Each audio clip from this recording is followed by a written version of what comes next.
Hey everybody, thanks for taking a few minutes to watch our video. This video is going to be about a smoothie that Blake and I drink every single day.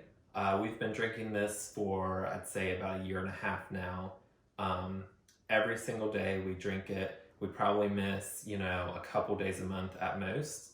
It's probably the most consistent thing we consume. And there's a few reasons for that. It's really easy, so it's something that we can do every day and without having to give a lot of thought to it. It's really healthy, it's good for your skin, it's good for your immunity, it's great for allergies. Basically, you want to help give your body the nutrition it needs to succeed, and I'm not going to stand here and lie to you and tell you that I always get that right. We eat plenty of fast food sometimes, and we go through periods where we don't do as good with nutrition. But this is a standard item in our diet that helps keep us on track for at least a meal each day. We are on track, or a heavy snack, depending on how you use the smoothie. But I just wanted to share what we do. This is a template, and you can take this as inspiration to maybe craft something like this for your life that works for you and meets the goals that you have. For us, our goals are really to help make good food choices easier, and to consistently be getting nutrition for for the skin and for the immunity. So I'm going to walk you through what I do. I do this every morning. Sometimes we drink this as breakfast. Sometimes we drink it as an afternoon snack to help bridge the gap between lunch and dinner. But I'll just walk you through everything that we put in and why. So we start with a banana. Some people are going to think this is really gross, but I like my bananas to be speckly brown. I would actually still eat this banana on its own, even in the state it is. I just love a speckled brown banana. I know some people think that's awful. Some people eat them like when they're slightly green, and that's weird. But we actually learned this last week from a friend. She said her trainer told her as the banana browns, as it starts to get speckly brown, it actually increases its cancer fighting qualities. Now that is, I haven't fact checked that. I don't know anything about that. That's the full extent of what I know. But I thought we thought that was interesting because as she was sharing it, she shared that, usually we would equate sugar with being carcinogen, like the more sugar, the more likely to have cancer. And so the more ripe the banana gets, the more sugar it has. But according to that trainer, it's actually backwards. The more ripe the banana, the more cancer fighting it is. So I'll have to go dig into that one. I don't know where to start, but I'll Google it and see if that's true or not. But we start with a very ripe banana, and let me just throw that in there. I do organic bananas. I try to buy as many organic things as I can. It's not even because I care that much about all the specific individual produce items. It's that the more organic you buy, capitalism takes over and the grocery stores stock more organic, and the price of organic comes down over time as more people invest in those options. So we try to do organic items. Obviously, a lot of times they're way more pricey, and so you have to balance it out for yourself. So we've got our banana. This, I would say, this is almost a necessity in your smoothie. Because of we're getting over to this kale later, and if you do the kale or spinach or any of those greens in your smoothie and you don't have something full of sugar like a banana or a scoop of peanut butter or something, you're gonna hate yourself because it's gonna taste like dirt. So we've got the banana. I do a medium carrot. I try to buy the organic carrots, and they've been a little bit low in supply recently, I guess because so many people are cooking at home. So I'm using 2 smaller carrots to equal my normal medium carrot. This is a skincare item. This is a skincare food. It is big on vitamin A production when it goes into your body, and vitamin A helps your skin heal and renew itself. Retinol, vitamin A, that is so good to have this in your diet every single day. I know I'm putting it in a blender, but I just try to make it all fit, so I do chop it. I put the ends in. I don't know if that's good or bad. Once again, I'm not a nutritionist. I'm not an expert. This is just what we do because we need something very consistent in our lives to stay on track. Next up is ginger root. Ginger is anti-inflammatory, which is great for disease fighting, but it's great for allergies. Basically, you want to be fighting inflammation in your body as much as you can, especially because we all engage in activities that inflame our bodies. We drink, we absorb a lot of pollution in our environments. So we do just like an inch of just a chunk of ginger. And it adds a little spice. It adds a really nice flavor to the smoothie as well, in addition to being anti-inflammatory. Next up is the great part. This is chopped kale. You can get this. It's harder to find the organic in our grocery store. I don't know how it is generally, but they have big bags of chopped kale. And the conventional kale are like these massive 4-pound bags, and they're abundant. But the organic ones are smaller, pricier, and harder to find. So I keep them in the freezer, which was a tip a friend gave me. I'm very grateful for that. They keep really long time in the freezer, and so I just buy, whenever I see them, I buy a bunch of them and load up the freezer. We're probably a little bit different than most people. Our freezer is full of like frozen kale and not like meat. We just keep very little meat around. But what I do with this, these proportions, by the way, are all going to go whacked based off what size, how much smoothie you're trying to make. So don't try to copy me exactly. We use a NutriBullet with this large cup, and that works great for us. We split it 2 ways, and it's the perfect amount. But you'll have to play with both proportions and quantity, total quantity, based off who you're trying to feed and how hungry you are. So what I do with my kale is I just put about probably a cup compressed in there. And my kale has been out of the freezer for a few minutes as I've been preparing to shoot this, so it's all wilty now. So it's probably gonna let me get a lot more in there. Usually it's crunchy out of the freezer. You have to like push it down, but this is pretty much just collapsing. So I don't want to put too much, but this is full of nutrients. Kale is wonderful for many different reasons. Dark leafy greens in general are great for you, so I'm gonna put a little bit more. The kale is really the backbone of this smoothie. Everything, we started with the kale. Blake was doing kale smoothies for years and years before I met him. So what we have now kind of grew out of that original smoothie that had with a big kale component. So you put that in there. Next up, we do a plant milk. We do almond milk. You could do oat. You could do coconut. You could do soy, whatever it is you drink. We like almond. I think it adds nice flavor. It's smooth and it doesn't have a ton of calories. I add enough so that it makes it a smoothie and not just sludge. Also, if you don't do, I would say try to, this is a vegan smoothie. It doesn't have to be vegan, it just happens to be vegan. I would try to avoid dairy milk in it, because if you're drinking dairy milk, you're drinking dairy, which is bad for your skin. It's inflammatory, so you're counteracting all the good benefits you're getting from everything else.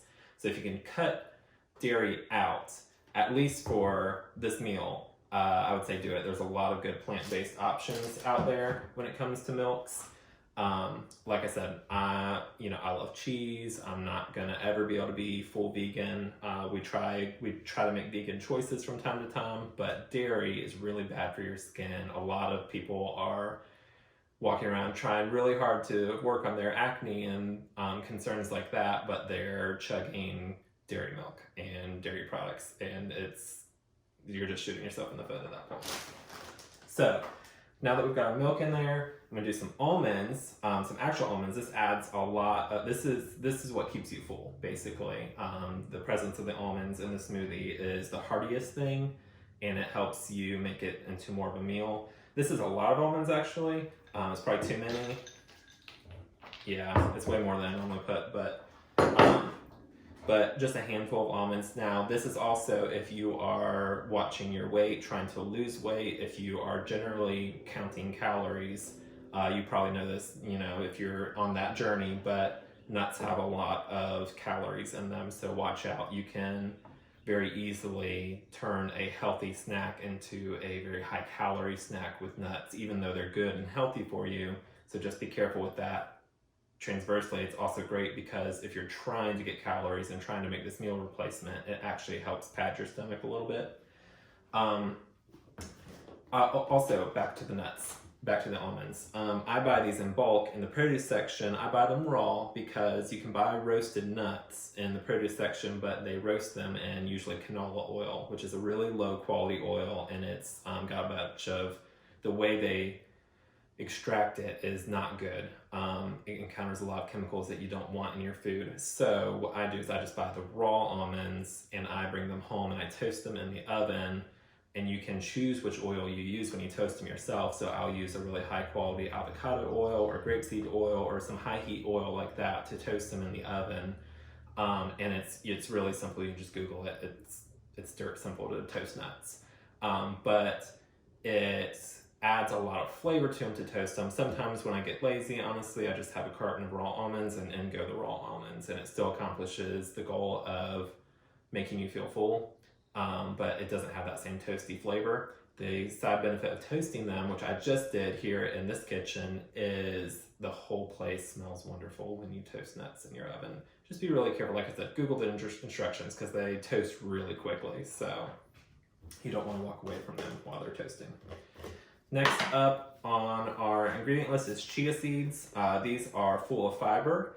I've been forgetting about fiber as I've gone. Kale has some fiber in it. It's really good for that. Carrots probably do, I would imagine. So this shake is also really full of fiber because of these right here. Let's see. I put in two tablespoons, which is a serving, and that is 10 grams of dietary fiber. So that is wonderful for your gut. Your gut loves this smoothie. And gut health, as we're all learning more and more, is critical to overall health. Pro tip, if you're putting in a milk or a liquid and you're putting in chia seeds, at least in this blender cup, I don't know how it works for other blenders, but if you put the chia seeds in before you put your milk in, they are all going to go straight to the bottom of the cup, and they get really sticky when they get wet, and they're going to cling to the side of the cup. And then as you're blending, none of your chia seeds are going to be blending. They're just going to be stuck right where they were in clumps. So these are really good for the fiber. They also have a lot of fat in them too, which, once again, not a nutritionist, but what we've picked up along the way, we want to share. A lot of these nutrients in these foods are fat-soluble vitamins, and if you're just ingesting them on their own without some good fats with them, your body's not going to be able to get the full benefit of the nutrients. So adding in the nuts and the chia seeds gives the smoothie the fat it needs to make it truly nutritious. So chia seeds. Next up is a fun one. This one adds a lot of flavor and anti-inflammatory properties. We do a full teaspoon of cinnamon, which is a lot of cinnamon, by the way. We go through tons and tons of cinnamon. I order it by the pound in this big bag from Amazon, which we're trying to switch more and more purchases away from Amazon just because it's a questionable moral compass that they run things by there. But Frontier Co-op is actually the company that we buy our cinnamon from, and you can buy directly from them, so I should just do that. But they have it on Amazon, and it's an organic pound of cinnamon from Ceylon, which I don't know, I've heard this from a lot of sources, so I tend to believe it, but they say a lot of cinnamon is cassia cinnamon, which is from China, and it has carcinogen in it. And so you should avoid that. You should always get your cinnamon from Sri Lanka, or now called Ceylon, or maybe it's the other way around. They changed the name of the country. But Frontier Co-op sources their cinnamon from there. So cinnamon is great for the anti-inflammatory. It's great for the flavor. It helps pull all the flavors together, in my opinion. And so great for allergies, great for fighting disease. Last but not least, I do a handful of blueberries. Ooh, these have fully thawed. This is funny. They're so squishy. Usually they're frozen. I usually do this, you know, in the home kitchen, and everything's just right where I normally have it, and I have my process, so nothing usually defrosts, which actually is really great because there's a lot of frozen. The kale's frozen, the blueberries are frozen, and that kind of cools down the whole smoothie. It makes it kind of like a frosted treat. So we put a lot of blueberries in there. Everyone knows why blueberries are good. Once again, anti-inflammatory, full of antioxidants, and great for energy. So if you are drinking something like this in the morning, just more benefit there. That's all I do. I just add a little bit of water because we like our smoothie to be really thin so that we can drink it through a straw, which helps protect your teeth and just makes it a lot more convenient. You can multitask and drink your breakfast. So I add a little bit of water. I also happen to know that our blender works better when there's more liquid in whatever it is you're blending. So I'm gonna blend this up. Might get loud.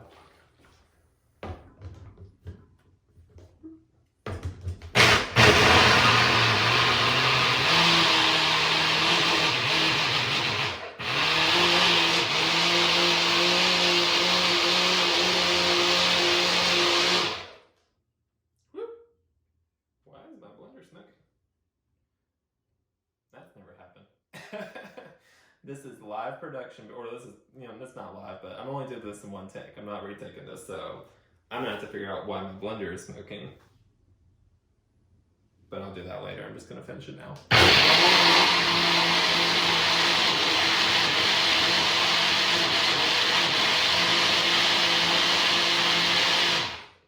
Okay. Woo. Yeah, that's not good. This is good. I'm gonna look back on this years from now and laugh. This is funny. The whole kitchen is now filled with like this very awful smelling smoke. What is that? Anyway, so what you get, that's not smoke, that's steam because of all the cold stuff. What you get as a finished product is just a really smooth, easy to drink smoothie. Now, I will say, I should warn you, if you try this exact recipe, you might be disappointed. This is not what most people would consider like a fun thing to drink. It is very nutritious, it's very good for you. I think it tastes great. I drink it every day. It has to taste good enough for us to not get tired of it and bored of it, and to hate it. But it's, you know, it's a kale smoothie. So, you know, take it with a grain of salt. It's not going to be like your favorite thing to eat, probably, but it's really good for you, and so I think you should try it out. But variations. Over time, this has evolved and morphed, and sometimes we do get a little tired of the flavor profile, so we change it up. You can try out walnuts instead of almonds if you like that flavor. When I can find turmeric root, which is really hard to find, at least around here, I will buy a bunch of it and stick it in the fridge and chop. I'll do it just like the ginger. I'll just throw an inch of it into the smoothie. And when you use the turmeric, you're supposed to use black pepper as well, to help activate the turmerics, because it's very anti-inflammatory. It's really good for your whole body system. The Indian culture has used it for millennia, to, you know, help their overall health. But it's hard to find it. I do use the powder version too. It does add, you know, it's a lot of turmeric that you're adding, so it changes the whole flavor of the smoothie, and sometimes I just don't feel like it, and so, or sometimes I can't find it, so sometimes I'll skip it. But other things we'll do is change out the frozen fruit. You could try strawberries, you could try, you know, different frozen fruits that you can find. They pretty much group them all together in the grocery store. We stick with blueberries most often because it's just easy and they're great. I'm trying to think of other things. Oh, if you really want to make it, like if you try it and you're like, this, I just can't stomach this, and you want to make it more of a treat, I would say do oat milk instead of almond because it's thicker and richer. And I would say put some frozen mango. because it's just sugar. I mean, you're just adding sugar to the smoothie, but at least it's natural sugar. Or double up your banana or something to make it more sweet, because we all like sugar, where, you know, it's a curse. But I think that's everything. I gotta go figure out why this guy is smoking, but I'm gonna put the recipe, which again is really just a framework or a template, on our blog. And I am going to then go write that blog post, edit this video, and hopefully fix my blender. Thanks for watching.